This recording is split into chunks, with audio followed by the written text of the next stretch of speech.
All right, well, happy Halloween. Here we go. We're going to do a little completing the square. Remember, when we solve quadratic equations, we are actually looking for the spot where the parabola crosses the x-axis.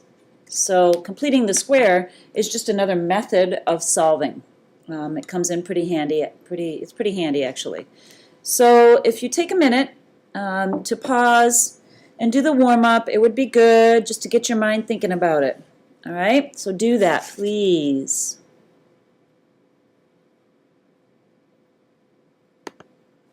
Okay, this is what hopefully you got for this. When we take the square root of both sides, you get this. Add 5 to both sides, and you're going to get both 12 and -2. Take the square root of both sides, you get x plus 6, and then I took 20 and split it up as a square root of 4 and square root of 5. I took the square root of 4, and it gave me this, and then I subtract 6 from both sides. Remember here, always look for perfect square trinomials. It makes your life easy. Notice that 81 is a perfect square, so you can just write x and x, and since this is plus and plus, it's going to be a plus. Same with this one. 121 is a perfect square, but notice you have a minus and a plus here, so this is going to have to be minus minus, and so you write it like that. All right? So here we go. We're going to go back to real numbers here. Yesterday we did some imaginary complex numbers. We're not dealing with those today. This is just another method for solving quadratic equations in the real world. All right? So solve the equation by finding square roots. Notice we are starting with perfect square trinomials here. This is a perfect square trinomial. So always notice that before you start. Instead of subtracting 9 here, we're just going to, or subtracting 36, we're going to just work with this as it is. And say that's a perfect square. So that means I can write it like this. It's going to make my life a little bit easier here. And of course, that could become x plus 3 squared, which is how you're going to want to write it to solve it this way. And when you have this situation, that means you can take the square root of both sides, and you're going to have x plus 3 equals plus or minus 6. And then all you have to do is subtract 3 from both positive 6 and negative 6, and that means you'll get 3 and -9 for your two solutions where the parabola crosses the x-axis. So this again is just another method. So here we go again. Here's another one. Before you do anything, notice that this is a perfect square trinomial. So it probably would be easiest to just jump right in and write it like that is a square of a binomial. Square root of 100 is 10. And I have plus and plus. Okay, now it's just the same as the other problem. You take the square root, and you get x plus 10 equals plus or minus 9. And then you subtract 10 from both sides, and you're going to get x equals -1 and -19. So there we go. This is kind of just noticing that you have perfect square trinomials. Now to complete the square, we're going to keep this concept in mind of working with perfect square trinomials and then doing the square root.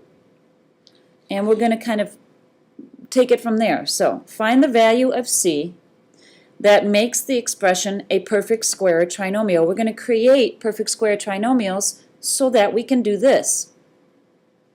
Then write the expression as the square of a binomial. So you'll notice here in ax squared plus bx plus c, you're going to use b divided by 2 squared to find a new c, to create a perfect square trinomial. So for example here, we have x squared minus 26x plus c. We need to come up with what's going to make this trinomial a perfect square trinomial.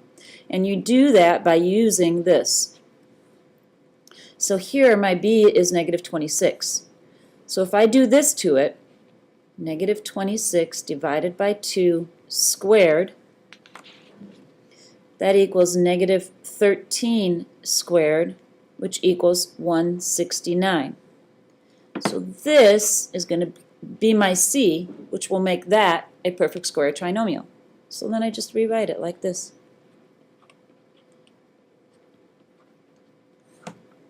And I've done what they've asked of me. This is like part of completing the square here. Coming up with that c that will make it a perfect square trinomial. So let's do another one. All right, I need to find C that will make this a perfect square trinomial. So notice that my B is 9. So that means I'm going to do 9 divided by 2 squared. Sometimes it's easy just to leave it as a fraction. If I square this fraction, I'm going to get 81 over 4. And just leave it like that. So this becomes my new C. So then I'm going to write it like x squared plus 9x plus 81 over 4. And I've done what they've asked. I've made it a perfect square trinomial. So that's all you're doing for this part. Okay, now we're actually going to do completing the square. Solve by completing the square. Steps. I told you I'm a step follower. When you have ax squared plus bx plus c equals 0, a has to be 1 in order to do completing the square. Number 2, you subtract the current c to be replaced by a perfect square using that b divided by 2 squared.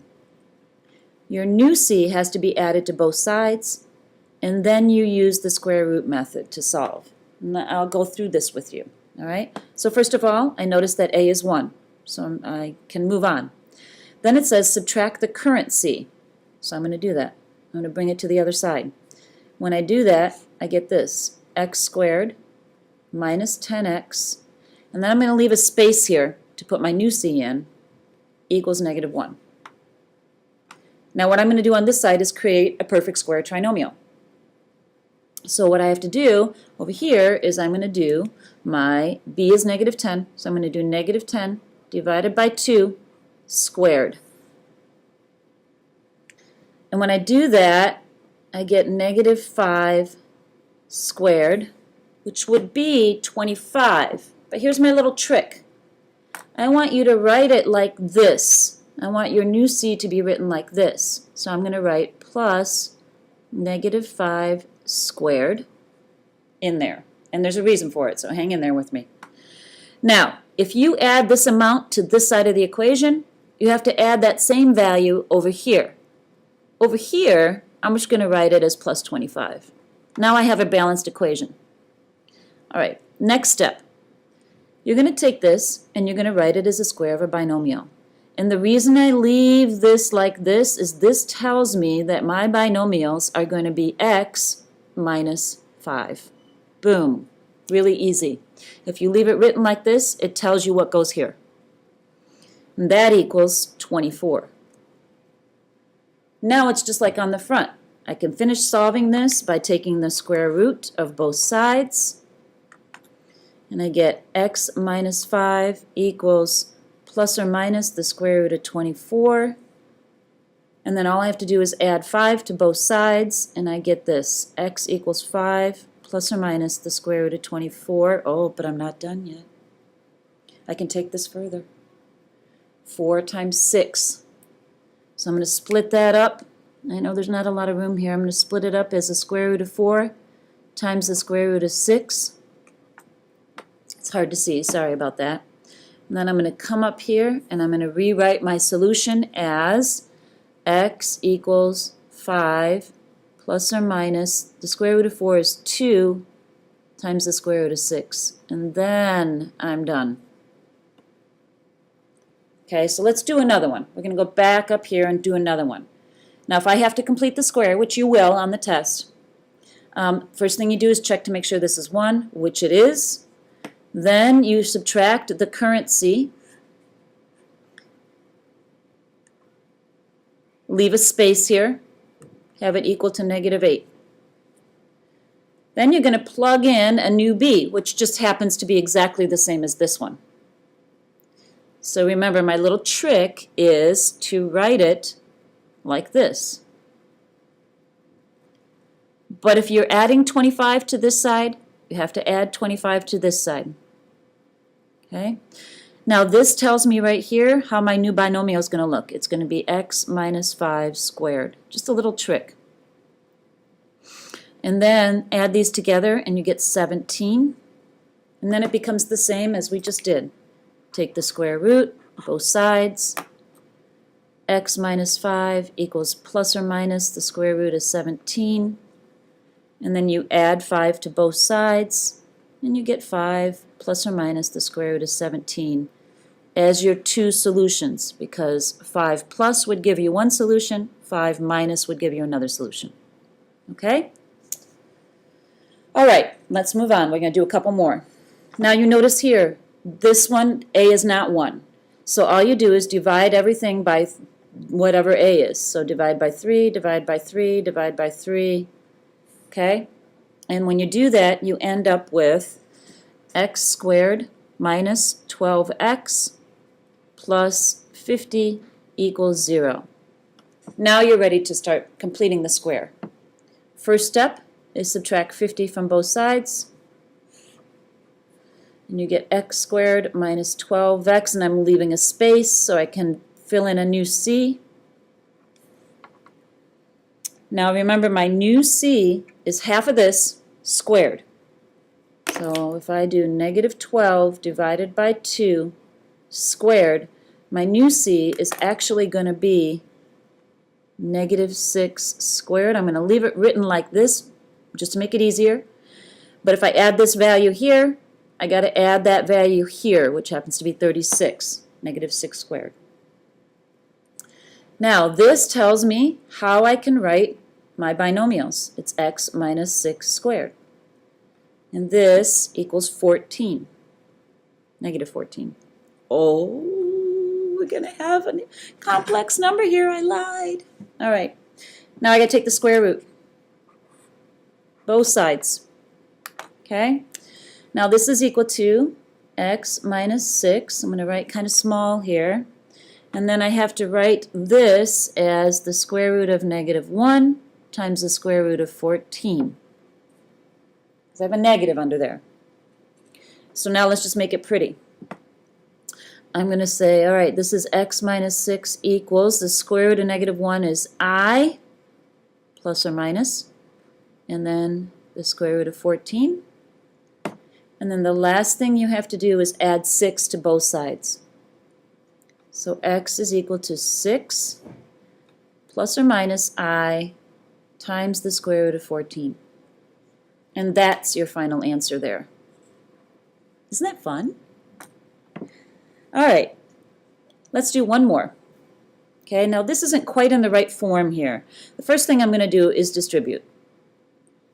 6x squared plus 48x. There isn't a spot here, so I'm just going to leave that open to add in a new c, because it's already a quadratic equation. It just doesn't currently have a c. However, I have to divide everything by 6 because a is not 1. So I can just do that right now. And I get x squared plus 24, oh, it's not 24, sorry, it's 8. I'm going to just write over that, 8 equals 2. Now I'm ready to complete the square. Now I'm ready to make this a perfect square trinomial. If I take half of b, which would be 4, and square it, that's what I add on. This is 16, so I'm going to add 16 here. And then I can just write it. Notice it's plus and plus. You do have a plus 4 squared equals 18. Take the square root of both sides. You have x plus 4 equals, the square root of 18 can be split up to the square root of 9 times the square root of 2. And then I'm going to have x plus 4 equals plus or minus 3 times the square root of 2. And then I just have to subtract 4. So my final answer is going to look like this. X equals negative 4 plus or minus 3 times the square root of 2. Okay? All right, so that's the process of completing the square. Now, you have to kind of use this process to do this next part. It says write the equation in vertex form. So y equals, there's a vertex form, I wrote it for you there. And then identify the vertex, which remember is h and k, pull out of here. Now the thing that's different about these equations from these equations is these are set equal to y. And when you see that, you just got to do it a little bit differently. Not quite, but a little bit. Okay, so first thing I still have to do is I have to remove this c. I got to subtract this c. So I'm just going to go ahead and do that. I'm going to subtract 95 from both sides. But now this side is going to look like this. Y minus 95 equals x squared plus 18x. Now I still want to make this a perfect square trinomial, which means I'm going to add half a b squared. So I'm going to add 9 squared. But if I add 9 squared here, I got to add it here. And I'm sorry, it's kind of squished. So I'm going to put plus 81. Okay? So now I'm going to simplify this side. This becomes y minus 14 equals, I'm going to write this as the square of a binomial, x plus 9 squared. Oh, I'm really close to this form. All I have to do is have y by itself here, which means I got to add 14 to both sides, and that would just look like this. Boom! Look, it's in vertex form. Isn't that cool? Now it says identify the vertex, so I got to pull out h and k. So my vertex is negative 9, 14. Beautiful, huh? I'm going to do this one kind of quickly the same way. So I subtract 17 from both sides, so I get y minus 17 equals x squared minus 8x. Now I got to add in my new c. And that would be half of this, which would be negative 8 divided by 2 is negative 4 squared. That's my new c. This has a value of 16, so I got to add 16 to this side as well. Now let's make it pretty. So my left side is now going to become y minus 1. So y minus 1 equals x minus 4 squared. Now you're really close. All you have to do is add 1 to both sides, and you have vertex form. And then you can just pull out the vertex, which is this and this, which would be 4, 1. Okay? All right, last one. Here you go. You ready? The height, you're going to use the same concept for this last problem here. The height y in feet of a ball that was thrown up in the air from the roof of a building after t seconds is given by this function. Find the maximum height. So that means we need the y coordinate of the vertex. Oh, so the easiest way would be to write my equation in vertex form, and then find out what the vertex is and use the y coordinate. So I'm going to do the same thing that I did before. So here we go. I'll write it over.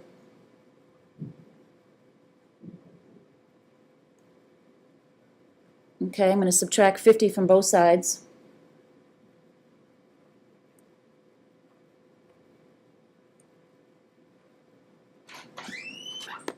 Okay, the only difference here is that my a here is not 1, so I can't really complete the square. But what I can do, if you realize here, vertex form, you can have an a outside. So I'm going to divide out negative 16. And that would give me t squared here and minus 4t here. And then I can complete this square. So I'm going to take half a b, which is negative 2, and I'm going to square it. Okay? Now here's the one more tricky thing here. I am adding 4, but you have to remember this whole thing is being multiplied by negative 16. So I'm actually adding negative 64. So to this side, I'm going to add in another minus 64 here. And then I'm going to write this like this, and I'm really close, really, really close. This becomes y minus 114. And then I got to add 114 to both sides.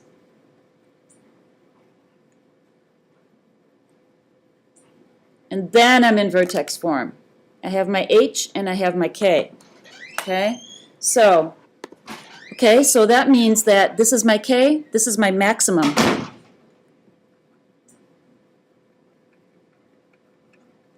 Of 114 feet. Because remember, K is your y coordinate. Okay? One last little treat for you.